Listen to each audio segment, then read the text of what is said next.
سلام تماشابینان گرامی، خلاصه خبرهای مهم نومی فوریه تاجیکستان را از پایگاه خبری بامداد برایتان پیشکش میکنیم. شروع میکنیم از یک نگاه کوتاه به سرخط خبر مهم روز در این برنامه. تظاهرات نیمس‌ها و تاجیک‌ها در آلمان با شعار عبدالله کجاست؟ میگویند که او از بازداشت خدشه فرستاده است. بازداشت 5 عضو دسته نرکبران با 140 کیلو مواد مخدر. یک مصاحب مکتب را برای کمآمد مالیوی 11 سال زندانی کردند. تاجیکستان به ترکیه نزدیک 100 تن یاریهای بشری و 50 نجات بخش فرستاد.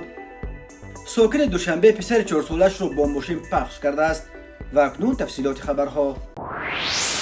روز 9 فوریه سال 2023 در شهر دورتموند آلمان یک گروه ساکنان محلی و پناهجویان تاجیک تظاهرات برپا کردند که در جریان آن یک شعار اساسی این بود که عبدالله کجاست.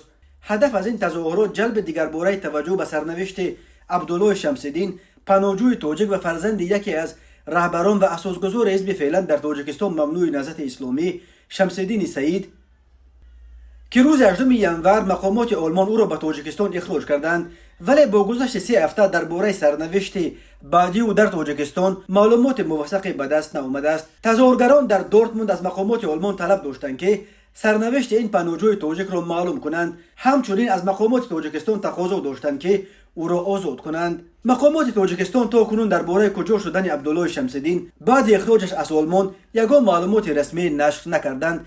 ولی بنا به اطلاع غیر رسمی از منابع گوناگون او به احتمال غالب در حالت نیمه آزاد یا در بازداشت قرار داشته با گذشت 21 روز با هیچ یکی از خویشاوندانش در تاجیکستان از جمله با خواهرانش که در تاجیکستان زندگی دارند یگان بار تماس مستقیم نگرفته است و به خانه هیچ کدامش نرفته است. تنها یک خبر از خویشاوندانش توسط یک مادرخوان آلمانی عبدالله رسیده است که گویا از نام او از بازداشت برای خواهرانش یک خدشه یا به اصطلاح زندانیان مالیه آوردند که در آن گویا عبدالله خواهش میکند که برایش کرته و بالشت، صابون و شامپون و خمیر دندانشویی، لباس و جوراب و برخی محصولات از جمله لیمو بیارند. اما نمایندگان مخالفین از جمله شمس‌الدین سعید پدر عبدالله به واقعیت خبر این خدشه شک دارند.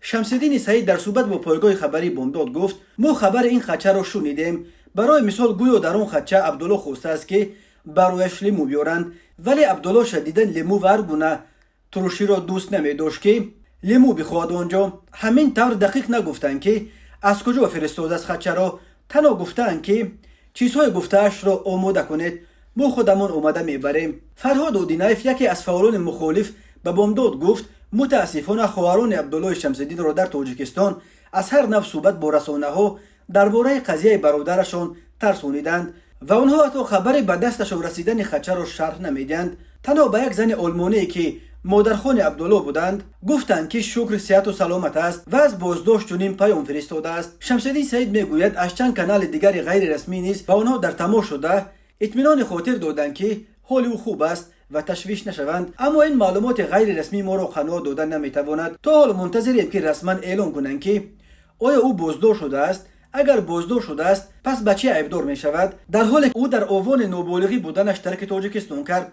ولی اگر بازداشت نشده باشد بگویند که پس کجاست، چرا اقلا به خانه خویش و تبارش رفتن نمیتواند. گفت پدر عبدالله شمس‌الدین اخراج او یکی از موردهای انگشتشماری از کشورهای اروپا به تاجیکستان اخراج شدن پناهجویان تاجیک و اولین مورد اخراج یک عضو بی واسطه خانواده رهبران اپوزیسیون تاجیک در اروپا است که طور به نظر می رسد دیگر پناهجویان سیاسی تاجیک را در اروپا نیز سخت ترسانیده است. تا کنون آنها مطمئن بودند که دست مقامات تاجیکستان تا اروپا نمی رسد و پناهگاه آنها در این قاره کاملا امن است. بنا به حسابات در سالهای اخیر حدود 10,000 نفر از آزادگان تاجیکستان به دلایل سیاسی و مذهبی به کشورهای اروپایی پناه آوردند. اکثر آنها خود را طرفداران سازمان‌های اپوزیسیونی در تاجیکستان ممنوع حزب نهضت اسلامی تاجیکستان و گروه 24 و قسم پیروان رویه‌های مذهبی نیز در تاجیکستان ممنوع به مثل سلفیه معرفی می‌کنند. ولی در بین پناهجویان تاجیک آنها هم زیادند که در اصل با طلب زندگی بهتر و تامین آینده خوبتر برای خود و فرزندانش به اروپا آمدند. مقامات آلمان روز 18 ینور سال 2023 عبدالله شمس‌الدین، پناهجوی تاجیک و فرزند یکی از رهبران و اساسگذار حزب فعلا در تاجیکستان ممنوع نهضت اسلامی، شمس‌الدین سعید را که چند سال آخر در آلمان به سر می‌برد اخراج کردند. مقامات حفظ حقوق تاجیکستان تا کنون خبرها درباره احتمال از آلمان به دوشنبه اخراج شدن فرزند یکی از رهبران اپوزیسیون را شرح ندادند. مرکز مطبوعات وزارت کارهای داخلی تاجیکستان روز 9 فوریه سال 2023 در نشر نوبتی هفته‌نامه تلویزیونی اخبار وزارت کارهای داخله از بازداشت 5 عضو یک گروه نشه جلاب با رهبری منون و مصادره 104 کیلو حشیش و متامفتامین خبر داد. بنا به گزارش پدپلکوونیک نصرت الله محمدزاده سردار مرکز مطبوعات وزارت کارهای داخلی تاجیکستان، بازداشت این افراد 4 ساکن نویه رودکی و یک ساکن نویه 5 سوی کارمندان ریاست کوفتکوف جنویی صورت گرفته است. وزارت کارهای داخله اسم دستگیر شدگان را نیز نشر کرد. شریپوف عبدالمنان مویدینوویچ سال تولدش 1979 ساکن نویه رودکی قبلا برای قلابی سود شده است. سفرف اسکندر نظرویچ سال تولدش 1984 ساکن نویه 5 قبلا با جرم قاچاق مواد مخدر به 8 سال زندان محکوم شده بر اساس قانون عوف پیش از مهلت به آزادی برآمده است. یوسفوف سوراب محمد رحیمویچ سال تولدش 1987 ساکن نویه رودکی. فاضلوف نعمت الله غیرتویچ سال تولدش 1992 ساکن نویه رودکی. شریف محمد عبداللهویچ سال تولدش 1993 ساکن نویه رودکی. خود دستگیر شدگان برای شرح مستقیم قضیه دسترس نیستند، ولی بنا به فرضیه وزارت کارهای داخله مبلغ گذاری و سرپرست مالیوی این دسته سوراب یوسفوف و رهبر دسته منون بوده. یوسفوف برای دسترس کردن مواد مخدر به منون $29,000 داده است. سوراب یوسفوف در این گزارش اعتراف میکند که در حقیقت به عبدالمنان شریپوف $29,000 دادم برای خریدن مواد مخدر. وقتی که اسکندر با ماشینش 100 کیلو بار آورد من خودم دیدم این را. وزارت کارهای داخله گفت رهبر دسته منون با گروه نشجلوب در افغانستان همکاری داشت. خود منون در این گزارش میگوید با عالم نام شخص شنا شدیم و این شهروند افغانستان به ما 100 کیلو بار روی کرد، حشیش بود، قبول کردیم و به ولایت سوخت فرستادیم، ولی اونجا بار رو فروختن نتوانستیم و گردانده آوردیم، ولی در دوشنبه کارمندان میلیسا دستگیرمون کردند. اسکندر سفروف نقل کرد که در نویه 5 بار رو قبول کرده، بالون گاز ماشین گاز 31 رو بریده و 104 کیلو حشیش را در داخل آن جایگیر کرده به دوشنبه آورد. برای تو دوشنبه رسانیدن بار به من $3,000 پول وعده داده بودند، گفت این ساکن 5. نعمت الله فاضلوف و محمد شریپوف در این دسته مسئولیت به ولایت سوخت بردن بار را به دوش داشتند. آنها 104 کیلو مواد مخدر را در ماشین خونده استارکس در جای مخفی پنهان کرده تا ولایت سوخت بردند، ولی نفری را که باید بار را قبول میکرد پیدا کرده نتوانستند. باز همه این 100 کیلو بار را برگردانده با خود به دوشنبه آوردند. به اعضای این گروه نشه جلاب بر اساس قسم 4 ماده 200 کودکس جنایتی تاجیکستان برای قاچاق مواد مخدر به مقدار مخصوصا کلان در هیئت گروه متشکل از 12 تا 20 سال زندان تهدید میکند. وزارت کارهای داخله گفت هر کدام از دستگیر شدگان از 2 تا 15 فرزند دارند و دست کم 15 فرزند آنها اکنون میتوانند برای سالهای طولانی از تربیه و نوازش پدرانشان محروم شوند. تاجیکستان که با افغانستان بیش از 1400 کیلومتر مرز مشترک دارد، در سالهای آخر به یک مسیر عمده قاچاق مواد مخدر افغانی از آن سوی امو به تاجیکستان و از تاجیکستان به بازارهای سیاه شمال سیاره تبدیل یافته است. هر سال مقامات تاجیکستان بیش از 2 تن مواد مخدر اساساً تولید افغانستان را مصادره میکنند. شرکت هواپیمایی سامونیر از صحنه 8 فوریه سال 2023 پروازهایش را در مسیر دوشنبه ارومچی دوشنبه اثر گرفت. پروازها از پایتخت تاجیکستان به مرکز ولایت شینجان اویغور جمهوری خلقی خیتای هفته یک مرتبه روزهای چهارشنبه طریق هواپیماهای بوینگ 737-800 و 737-900 صورت میگیرند. وقت پرواز از دوشنبه ساعت 12:00 از ارومچی ساعت 19:00 به وقت محلی مقرر کرده شده است. طول پرواز 2.5 ساعت را تشکیل می‌دهد. خدمات مطبوعات سامونیر گفت قرار است از نیمه اول ماه مارس شماره پروازها از دوشنبه به ارومچی به 2 پرواز در یک هفته رسانیده شود. همزمان شرکت سامونیر شماره پروازها را از دوشنبه به نوسیبیرسک افزایش داده است. از 5 فوریه پروازها در خط سیر دوشنبه نوسیبیرسک دوشنبه هفته 2 مرتبه روزهای چهارشنبه و یکشنبه عملی می‌گردند. طول پرواز 3 ساعت بوده. پروازها توسط هواپیماهای بوینگ 737-800 و 737-900 انجام داده می شوند. شرکت هواپیمایی سامونیر در این هفته سالگرد 15مین از آغاز فعالیت خود را جشن گرفت. در حال حاضر سامان ایر یگانه شرکت هواپیمایی فعال تاجیکستان به شمار می رود. شرکت دولتی تاجیک ایر به دلیل بحران مالیوی از سال 2019 به این طرف اینک 4 سال باز پرواز انجام دادن نمی تواند. دادگاه نویه کوشانیان ولایت ختلان محاسب مکتب سفرعلی مسعدینوف را با جرم کم‌آمد مالیوی به مبلغ 189427 سومانی برابر به $18,000 به 11 سال زندان نظامش سخت محکوم کرد. باز برای 4 سال از حق کار به صفت محاسب محروم کرده است. با حکم امین دادگاه یعقوب جان احمدوف مدیر مکتب رقم 12 برای همدستی در اعمال غیر قانونی محاسبش به اندازه 200 نشان دهنده برای حساب‌ها برابر 12800 سومانی تقریبا $12,000 جریمه بسته شد، ولی بدون محروم کردن از حق اشغال منصب یا وظیفه. 11 سال حکم محاسب مکتب برای کم‌آمد مالیوی در حالی است که اکثر منصبداران بلندپایه برای جرم‌های از این هم وزن‌تر با جریمه خلاص می‌شوند. برای مثال شفقت بابازاده رئیس سابق اگنتی صادرات حکومت تاجیکستان که به گرفتن $290,000 پوره از یک شرکت خارجی عیبدار میشد، اخیراً به مبلغ همگی 128,000 سومانی یعنی تقریباً 25 مرتبه کمتر از حجم پوره گرفتش جریمه بسته شده از تالار دادگاه به آزادی برآمد. مرکز مطبوعات داستان کل تاجیکستان روز 9 فوریه سال 2023 در شرح پرونده مسعدینوف و احمدوف گفت تفتیش این پرونده را دادستانی ولایت ختلان پیش می‌برد و مسعدینوف سفرعلی بر اساس 3 ماده کدش جنایی تاجیکستان 245 قسم 4 از آن خودکنی، 247 قسم 2 قلوبی، 323 ساختکاری خدمتی و احمدوف یعقوب جان اکرم جانویچ بر اساس 2 ماده 322 قسم 1 خنک نظری و 323 ساختکاری خدمتی گناهکار دانسته شدند. بنا به معلومات آخرین شماره قربانیان زمین لرزه‌های روز 6 فوریه سال 2023 در ترکیه و سوریه علاقه از 15,000 گذشته است و میتواند بازم بیافزاید.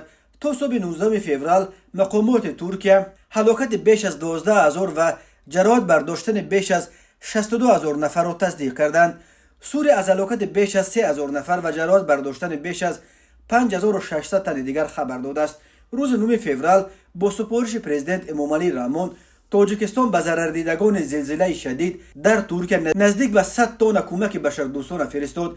این کمک ها از محصولات ضروری خوراکواری از قبیل آرد، روغن، شکر و برنج، مکران و آب نوشاکی عبارت می باشند. در برابر این از تاجیکستان به مردم از آفت طبیعی ضرردیده ترکیه لباس و پایافزار زمستانه، خیمه، کرپه و بالشت، کت خواب، رخت خواب، روی پوش‌های پشمین، ظرف‌های آلومینی و دیگر جهازهای خوراکخوری، نقاب‌های محافظتی و مواد آنتیسپتیکی فرستادند. همزمان کمیته ولایت‌های فوق‌العاده تاجیکستان خبر داد که شب 9 فوریه یک دسته نجات بخشان تاجیک عبارت از 50 نفر از دوشنبه عازم ولایت آفت‌زده قهرمانمرش ترکیه شده صبح 9 فوریه ساعت 9:20 به فرودگاه استانبول رسیدند. این دسته از نجات بخشان و طبیبان جراح و شکسته‌بند عبارت بوده.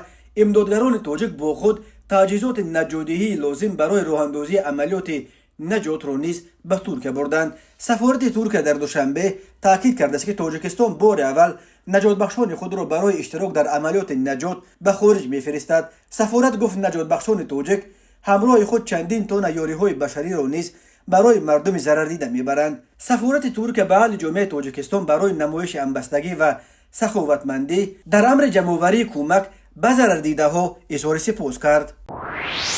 مرکز مطبوعات وزارت کارهای داخلی تاجیکستان از هلاکت باز 2 طفل نابالغ در زیر چرخ ماشین خبر داد. بنا به اطلاع وزارت کارهای داخلی صبح 8 فوریه سال 2023 تخمینا ساعت 9:30 راننده اتومبیل تمغه بارکش خوندای پورتر سفرعلی محمد سال تولدش 1984 ساکن شهر دوشنبه هنگام حرکت در منزل استقامتیش پسر خردسالش سفرعلی عبدالرحمن سال تولدش 2019 را با قسمت پیش ماشینش زده است که در نتیجه خردسال به سلامتیش جراحت وزن جسمانی برداشته هنگام به بیمارخانه دسترس نمودن به هلاکت رسیده است.